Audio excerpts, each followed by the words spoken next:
Okay, hello everyone. So I didn't actually realize, but apparently on the last recording, well, I learned that it records me while I'm teaching this. So I really hope I didn't do anything awkward or embarrassing. But now I know. So now we're on to the target costing problem. So to get to this, you just want to go into Canvas, go to managerial accounting, and go to modules. And the final module is the final exam review problems 2. That's what we want to click. We're going to click that folder, and we're going to go down to target costing, and we're going to click the first link, target costing practice problem, Babel Calculator Company. So I'll pull that up. That should look like this. So this is the problem itself. Basically, the whole concept behind this problem is that you are a company called Babel Calculator Company, and you are selling calculators, but you make them and you sell them to the bookstore, and the bookstore themselves are selling them for you. So I want you to read this problem, the first part, just the first part, and then answer this. So I'm going to calculate the target manufacturing cost for the new calculator. And remember, you're going to use this chart to do that. So kind of pause me, try that out for yourself, and I'll jump into it afterwards. Okay, so for those of you who tried it, I'm going to pull it up. Ooh, I'm going to pull it up right here. These answers right next to it. Okay, so first of all, the retail price, what you should have gotten was $30. They just said that the bookstore plans on selling them for that price, and the bookstore plans on selling them for 25%. For a 25% gross margin. So we're gonna have to subtract that. 25% of the 30 gives you 7.5. That means we can sell to them for $22.5. So then they say that they have a shipping cost of 50 cents, but that they expect us to pay for that. So that's going to go under our price. And after that, they have this design cost. They say that it's going to cost them $60,000 to design these, and that we are planning to sell 120,000 units. So that tells you that the design cost should be around 50 cents per unit. So selling administration, they explicitly tell us it is 18% of Babel's selling price. So we're just going to take that 18% times our $22.5 dollars, and that'll get us $4.05 for selling an admin. And then our profit, it says, is we want 6%. So we can, again, assume that that's of our price. We want $1.35 in profit. Therefore, we can only spend $16.10 on making this. So this is our target manufacturing cost. Now, before we actually move on with this, I want you to kind of go down here, and I want you to figure out if that is our target cost and we found all of those other costs, then exactly what margin can we spend on marketing and administration. So again, we're going to be using this, and based off of these costs, let me make this smaller. Yeah, these costs. So I'll give you a second. Okay, so remember, in marketing administration, contribution margin to marketing administration, we want to start off by finding what is our total revenue. So we're just going to take our $22.5 per unit multiplied times 120,000 units. And then our shipping would be, again, that's 60,000 times 120,000. Our design, these are all just non-manufacturing costs. And we actually want to take off our manufacturing cost, which we found here, 16.1 times that 120,000 units. So therefore, we know based off this revenue, if we subtract all of these, and we figured out that we can spend $648,000 on marketing and administration. Okay, perfect. So I'm going to move this over again, and yeah, and subtract and just minimize that.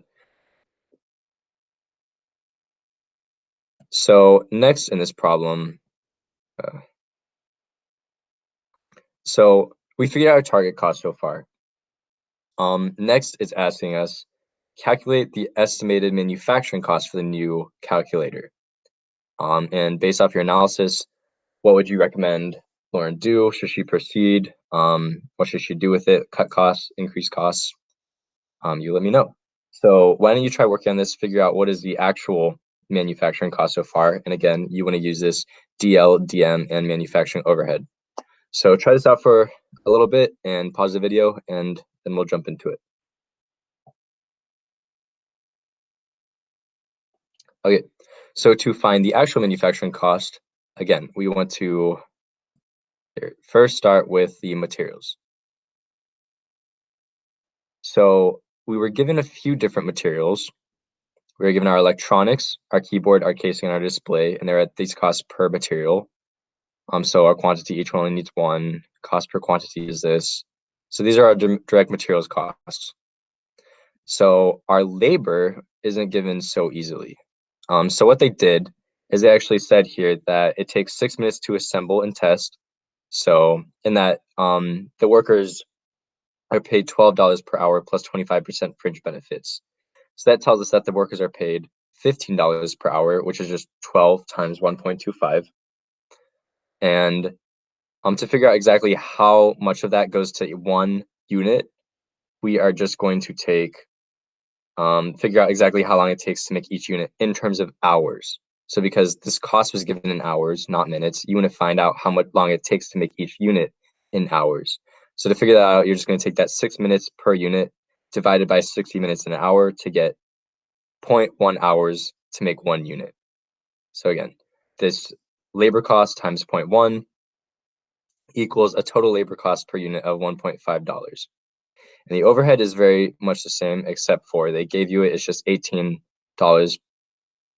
per direct labor hour. So they allocate this based off of direct labor hours, and it's $18 per hour. So it'll just be that 18 times 0.1 equals 1.8. So the total cost, which is that DM plus DL plus overhead, will just end up being the sum, which is $18.80. So if you notice, the difference is that the actual cost to manufacture these is actually higher than the target manufacturing cost, which is a big problem. So we need to figure out where we can cut costs somewhere in order to kind of go through with this product. So that's going to bring us to our next part. It actually asks you, it says, calculate the value index for each component by comparing the percent of total importance, basically the value percent, to that of the cost percent of each part. So which components can be reduced? Because again, we want to cut costs. So I'm just going to move over to our value index section over here, and I'm going to put it back onto the screen. So yeah, so answer this question. Try to figure out exactly how much you can spend, how much you can, which parts you can reduce. So figure out the value index of each part, and then tell me how much you can reduce them. And pause the video here, and then we can get into the answers.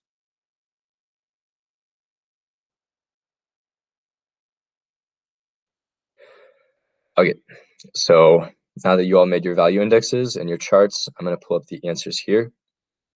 So first things first, I am going to start with the value percent. So we can find these because they gave you all of these features, and they gave us a survey score per feature. And again, they gave us the percent that each component contributes to each feature. So with a large clear display, it has a survey score of 9. Display contributes to 70% of that. Electronics contributes to 30%. So display gets 6.3 value points, and electronics get 2.7. And then again, for display, all calculations, display gets this many points, electronics get this many points. And so user-friendly, we have the keyboard and casing this time, casing. And then for the appearance, we have casing and the keyboard again. So what you're going to do is so again, how we find these points is we just took the total survey score for each feature, multiplied times how much that one component contributes to that feature, so that percent, to give us how many points that component gets from that feature. So in this case, display contributes to 2 different features. This 6.3, large clear display, and display also contributes to displaying all calculations, which should be no surprise. So display all in all gets 6.3 plus 4, so display gets 10.3 value points. If we know that the total value points are 28, then we can figure out that the display is worth that 10.3 divided by 28. The display, oh, it's at the bottom here, is worth 36.8% of the value of the total item of the calculator. So we're going to do that for the rest of them. Here, total value percent. So that's how you find the value percents. Next, you need the cost. So the costs were listed very straightforwardly up here. So we can just kind of write those out. The costs are here. Therefore, the total cost is 15.5.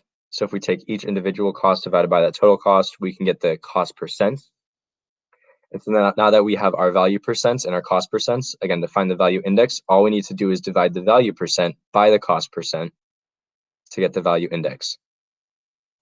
And as for what they should do in this problem, as we discussed, if a value index is below 1, you want to spend less on a component. And if it's asking specifically where can we cut costs, my first choice would be the electronics. As you can see, their value index is way below 1, especially compared to the rest. So that's telling you that you can probably spend a little less on it. And that is reflected in these values and cost percents. The electronics only bring 23.9% of the value of the calculator. However, they cost 32.3% of the total cost of the calculator. So if you need to figure out where to cut costs, it's probably best to be done on the electronics. So that is how you target cost. That is basically the gist of it. Yeah, so as long as you can do that, you can probably do pretty well on the exam. Just be careful exactly with, when you're doing it in totals and when you're using per unit. And just be careful also with remembering how percents work as decimals. All those just little things. Yeah, so that is target costing.